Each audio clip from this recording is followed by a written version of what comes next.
نحمده ونصلي على رسوله الكريم أما بعد فأعوذ بالله من الشيطان الرجيم بسم الله الرحمن الرحيم يا أيها الذين آمنوا كتب عليكم الصيام كما كتب على الذين من قبلكم لعلكم تتقون صدق اللہ مولانا العظیم۔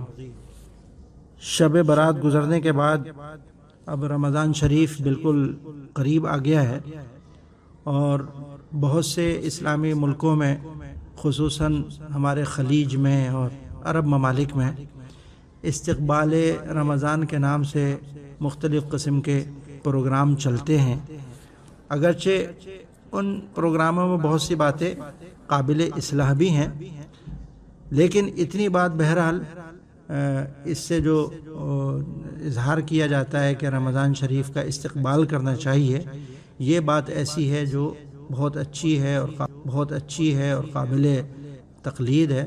لیکن رمضان شریف کے استقبال کے لیے طریقہ کیا ہو، تو اس میں ہمیں اپنے قرآن کریم اور احادیث کی تعلیمات کو دیکھنا چاہیے، اور ان تعلیمات کی روشنی میں استقبال رمضان کے لیے جو کچھ ہمیں تعلیم کیا گیا ہے اس کو اپنانے کی کوشش کرنا چاہیے۔ حقیقی معنی میں رمضان شریف کے استقبال کا صحیح اور درست اور مؤثر طریقہ وہی ہے جو ہمیں قرآن کریم اور احادیث سے معلوم ہو۔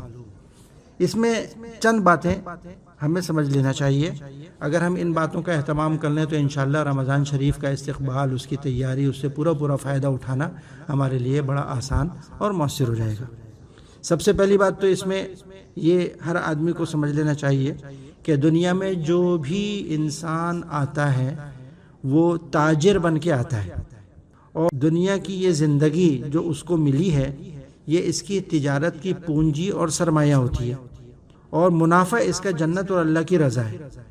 اور اس زندگی کو اللہ اور اللہ کے رسول کے بیان کردہ احکام اور شریعت کے احکام کے مطابق گزارنا، یہ اس تجارت میں نفع حاصل کرنے کا درست صحیح طریقہ ہے۔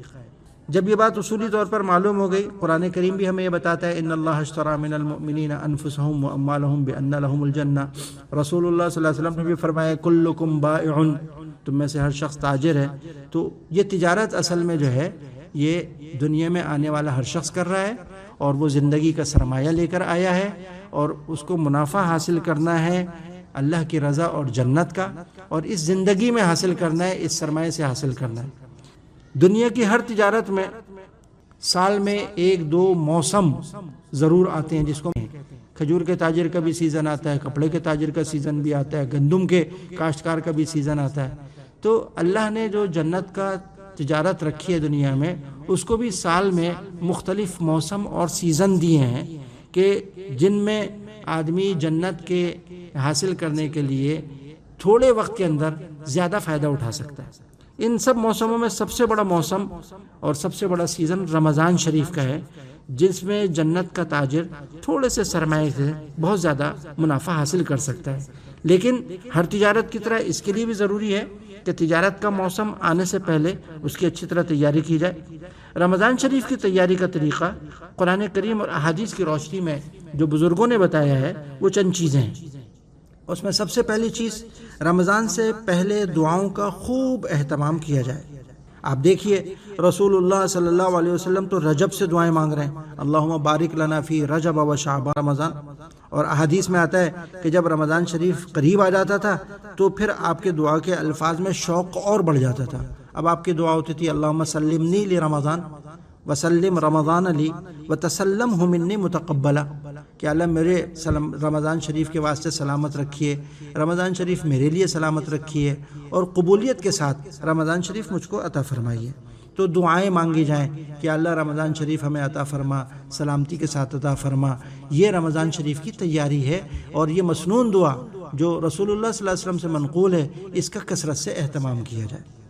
دوسری چیز وہ ہے رمضان شریف کا شوق اور انتظار پیدا کیا جائے، اور اس کا طریقہ جو حدیث سے ہمیں سمجھ میں آتا ہے وہ یہ ہے، حدیث میں آتا ہے کہ رسول اللہ صلی اللہ علیہ وسلم شعبان کی تاریخوں کو یاد رکھنے کا جتنا اہتمام فرماتے تھے، کسی اور مہینے کی تاریخ کا اتنا اہتمام نہیں فرماتے تھے۔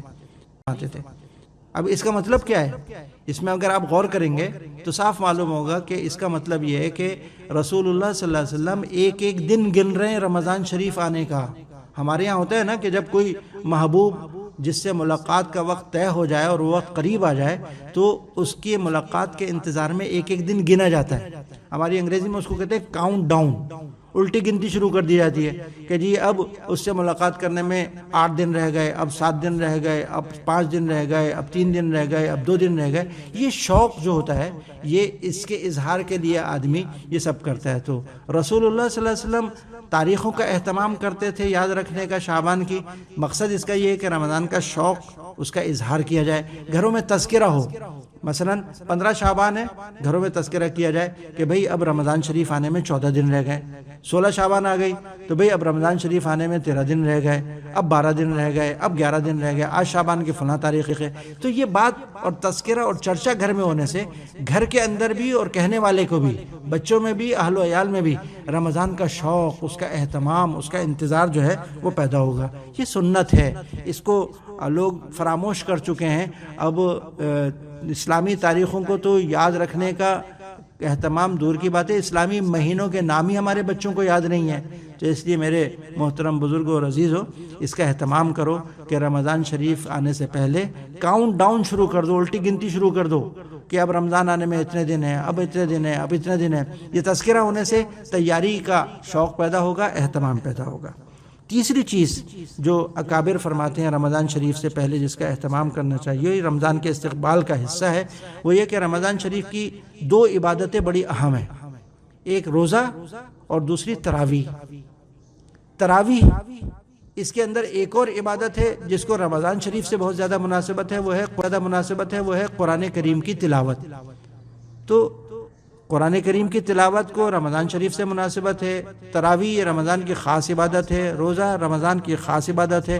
ان کاموں کے لیے اپنے آپ کو فارغ کریں، تیار کریں۔ روزے کے لیے تیاری کیا ہے؟ روزے کے لیے تیاری یہ ہے کہ روزے کا حاصل ہے گناہوں سے بچنا۔ ابھی سے گناہوں سے بچنے کی مشروع کر دیں، توبہ کر کے پچھلے گناہوں کو صاف کریں، آئندہ کے لیے اللہ سے مدد مانگیں کہ اللہ کی رضا کے مطابق زندگی گزاری جا سکے۔ رسول اللہ صلی اللہ علیہ وسلم شعبان میں کثرت سے نفلی روزے رکھتے تھے۔ یہ اصل میں غور کیا جائے تو دیکھیں یہ رمضان کے روزوں کی تیاری ہو رہی ہے کہ جسمانی طور پر، روحانی طور پر، ایمانی طور پر روزے رکھ کے رمضان شریف کے روزوں کے لیے تیاری کی جا رہی ہے۔ اور تراویح کے لیے تیاری یہ ہے کہ آدمی پہلے سے جستجو کر کے، معلومات حاصل کر کے ایسی مسجد میں تراویح پڑھنے کے لیے اپنے آپ کو تیار کرے جس مسجد میں قرآن کریم آداب کی رعایت کے ساتھ تراویح میں پڑھا جاتا۔ جلدی ختم ہونے والی مسجد تلاش نہ کی جائے جہاں نہ الفاظ سمجھ میں آتے ہیں تلاوت کے، نہ امام صاحب سمجھ پاتے ہیں، نہ مقتدی سمجھ پاتے ہیں، جلدی جلدی پڑھتے ہیں۔ ایسی مسجد میں نہ جائیں۔ ایسی مسجد جس کے اندر آداب کی رعایت کے ساتھ قرآن کریم کی تلاوت کے حقوق کو ادا کر کے تراویح میں پڑھی جاتی ہے، قرآن کریم کی تلاوت کی جاتی ہے، ایسی مسجد میں جانے کے لیے پہلے سے تلاش کر کے، معلومات کر کے، جستجو کر کے انتظام کیا جائے۔ اور قرآن کریم کی تلاوت کے حوالے سے اکابر نے فرمایا کہ بھئی جو غیر ضروری کام ہیں رمضان سے پہلے ان کو چھوڑنے کی فکر کر دیں، کہ غیر ضروری کام رمضان میں نہیں کر دیں، اور جو اس سے وقت بچے اس وقت کو قرآن کریم کی تلاوت میں لگائیں۔ روزہ تو رکھا ہوا ہے، اب روزے کے ساتھ اس کے اندر تلاوت کی کثرت جو ہے اس کی صورت یہی ہے کہ آدمی غیر ضروری کاموں کو موقوف کر دے رمضان شریف میں، اور پھر اس سے جو وقت بچے اس کو قرآن کریم کی تلاوت میں لگائے۔ اکابر کے واقعات تو پڑھیں، آپ دیکھیں کیسے عجیب و غریب واقعات ہیں۔ وہ سارے کام چھوڑ چھاڑ کے اپنے آپ کو قرآن کریم کی تلاوت ہے خاص کر دیا کر دیتے، وقف کر دیا کر دیتے۔ تو اس کا کچھ حصہ ہمارے اوپر بھی لازم ہوتا ہے کہ استقبال رمضان کے لیے ہم تیاری کریں، نظام الاوقات پہ نظر ڈالیں، ایسے کام جو رمضان میں کرنا ضروری نہیں ہے ان کو ابھی سے چھوڑ کے اس کو قرآن کریم کی تلاوت کے لیے وقت کو فارغ کریں۔ 3 کام ہو گئے۔ چوتھا کام یہ ہے جو بڑا اہم ہے سمجھنے کا، کہ رمضان شریف جو ہے اکابر نے فرمایا یہ اللہ کی محبت کا مہینہ ہے۔ اللہ تعالیٰ چاہتا ہے کہ رمضان شریف میں اس کی محبت کا اس بات بھی کیا جائے، اظہار بھی کیا جائے۔ اس بات دل میں بٹھانا، اظہار عمل سے اس کو ظاہر کرنا۔ اب یہ روزہ جو ہے اس میں محبوبیت کی اور محبت کی اور عشق کی شان ہے۔ ایک عاشق جو ہوتا ہے جب اس کا محبوب اس کو نہیں ملتا، اس کا فراق لمبا ہو جاتا ہے تو اس کا کھانا پینا جو ہے وہ چھوٹ جاتا ہے۔ تو اللہ تعالیٰ روزہ رکھوا کے چاہتا ہے کہ میرے بندے میری محبت کا اظہار کھانا پینا چھوڑ کے کریں۔ تو یہ اظہار محبت سے، بار بار اظہار کرنے سے دل میں محبت ثابت ہوتی ہے، جمتی ہے، اس بات محبت کا مہینہ ہے۔ تو اس حقیقت کو سامنے رکھ کے روزانہ رمضان سے پہلے ہی اللہ سے اللہ کی محبت پانے کے لیے کوشش اور جستجو کی جائے۔ اکابر نے اس کے لیے جو طریقہ تجویز کیا ہے وہ یہ ہے کہ جی روزانہ کم از کم 10 منٹ یا 15 منٹ تنہائی میں بیٹھ کر اللہ جل شانہ کی نعمتوں کا جو اللہ نے اس بندے پر کر رکھی ہیں اس کو سوچا جائے، اس کا مراقبہ کیا جائے۔ یہ مراقبہ جو ہے یہ بڑی عجیب و غریب چیز ہے۔ جب بندہ اللہ کی نعمتوں کو سوچے گا روزانہ 10 منٹ 15 منٹ، تو اس کے دل میں خود ہی اپنے احسان کرنے والے کی، انعام کرنے والے کی محبت فطری تقاضا ہے کہ اس کے اندر پیدا ہوگی۔ تو اس مراقبہ نعمتوں سے، نعمتوں کے مراقبے سے اللہ تعالیٰ کی محبت کا پیدا ہونا یہ انتہائی مؤثر عمل ہے جو اکابر نے تجویز فرمایا ہے۔ اور دوسرا کام جو اللہ کی محبت پیدا کرنے کے لیے مؤثر ہوتا ہے وہ یہ کہ اللہ سے اللہ کی محبت مانگی جائے، دعا کی جائے اللہ سے کہ اللہ مجھے آپ اپنی محبت عطا فرما دیجئے، میرے دل میں اس کو رچا بسا دیجئے، میرے اعضاء و جواہرے میں اس کو رچا بسا دیجئے۔ یہ دعائیں مانگی جائیں، اور اس کے لیے سب سے بہترین دعائیں وہ ہیں جو رسول اللہ صلی اللہ علیہ وسلم نے احادیث میں تلقین فرمائی ہیں۔ اللہم انی اسألک حبک وحب من یحبک وحب عمل یقرب الی حبک۔ ہمارے اکابر فرماتے ہیں کہ حضرت تھانوی کی مناجات مقبول جو ہے اس میں یہ محبت کی دعائیں متفرق موجود ہیں۔ ان متفرق دعاؤں کو ایک جگہ جمع کر لیں، چھوٹی سی ہیں، 4-5 دعائیں ہیں وہ، ان کو ایک جگہ جمع کر لیں، لکھ لیں، اور پھر اس کو زبانی یاد کر لیں، اور زبانی یاد کر کے نفل نمازوں میں جب سجدے میں جاتے ہیں وہاں پر وہ دعائیں مانگیں، قعدے میں بیٹھتے ہیں وہ اللہ کی محبت کی دعائیں مانگیں۔ اور کیا ہی اچھا ہو کہ آدمی رمضان سے پہلے اور رمضان میں 2 رکعت صلاۃ المحبت پڑھ لیا کرے، جیسے صلاۃ الحاجت پڑھتے ہیں اور دوسری نمازیں پڑھتے ہیں نفل نمازیں، تو ایک نماز ہے صلاۃ المحبت، محبت کی نماز، اللہ سے محبت مانگنے کے لیے نماز پڑھ لیں۔ 2 رکعت نماز پڑھ کے اور اس نماز کے سجدے میں، قعدے میں یہ مسنون دعائیں محبت کی جو ہیں ان کو مانگا جائے۔ سلام پھیرنے کے بعد اللہ سے اللہ کی محبت مانگی جائے۔ رمضان سے پہلے یہ کام شروع کر دیا جائے اور رمضان میں بھی کیا جائے تو انشاءاللہ جو اصل غرض ہے رمضان کی کہ اللہ کی محبت بندے کے دل میں پیدا ہو جائے، انشاءاللہ وہ اس سے حاصل ہو جائے گی۔ یہ 4 کام خلاصہ ان کا یہ ہے۔ سب سے پہلے تو رمضان کے آنے سے پہلے رمضان ملنے کی، سلامتی کے ساتھ حاصل ہونے کی، توفیق کے ساتھ ملنے کی دعائیں مانگی جائیں، یہ پہلی تیاری ہے، سب سے اہم تیاری ہے۔ دوسرا یہ کہ رمضان شریف کا شوق اور اس کا انتظار یہ گھر میں اس کا چرچا کیا جائے، اور وہ اس کا طریقہ یہ ہے کہ کاؤنٹ ڈاؤن شروع کر دیں کہ اب رمضان آنے میں اتنے دن ہے، آج شعبان کی یہ تاریخ ہے، رمضان آنے میں اتنے دن رہ گئے، آج شعبان کی یہ تاریخ ہے، رمضان آنے میں اتنے دن رہ گئے۔ تو اس سے رمضان کا شوق گھر والوں میں بھی پیدا ہوگا اور کہنے سننے والوں کو بھی پیدا ہوگا۔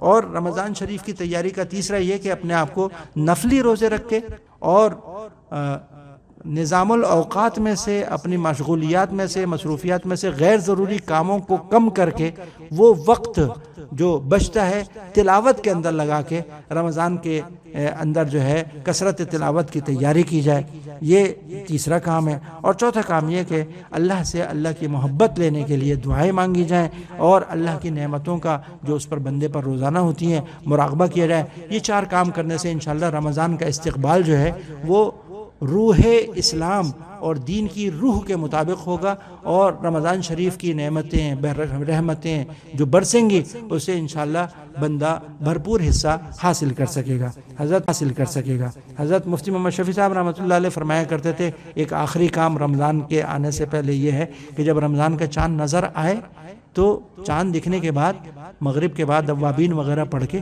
2 رکعت صلاۃ الحاجت پھر پڑھ لیں اور اللہ سے کہیں کہ یا اللہ یہ رمضان شریف آپ نے اپنے فضل سے ہمیں عطا فرمایا ہے، اس کی قدر کرنے کی، اس میں عبادات کی توفیق کی، گناہوں سے بچنے کی، صحت و عافیت کے ساتھ روزے رکھنے کی، اور ان تمام کاموں کے آسان ہونے کی جو ہے آپ ہی کی مدد، آپ ہی کی رحمت سے یہ سب ہو سکتا ہے۔ آپ ہمیں عطا فرما دیجیے، اللہ سے مدد مانگیں، رمضان شریف سے فائدہ اٹھانے کی 2 رکعت صلاۃ الحاجت پڑھ کے انشاءاللہ رمضان شریف بہت بہتر اور اللہ کی رضا کے مطابق گزارنے کا سامان ہوگا۔ اللہ تعالیٰ ہمیں ان باتوں کو سمجھنے کی اور ان پر عمل کرنے کی توفیق عطا فرمائے۔ وآخر دعوانا ان الحمد للہ رب العالمین۔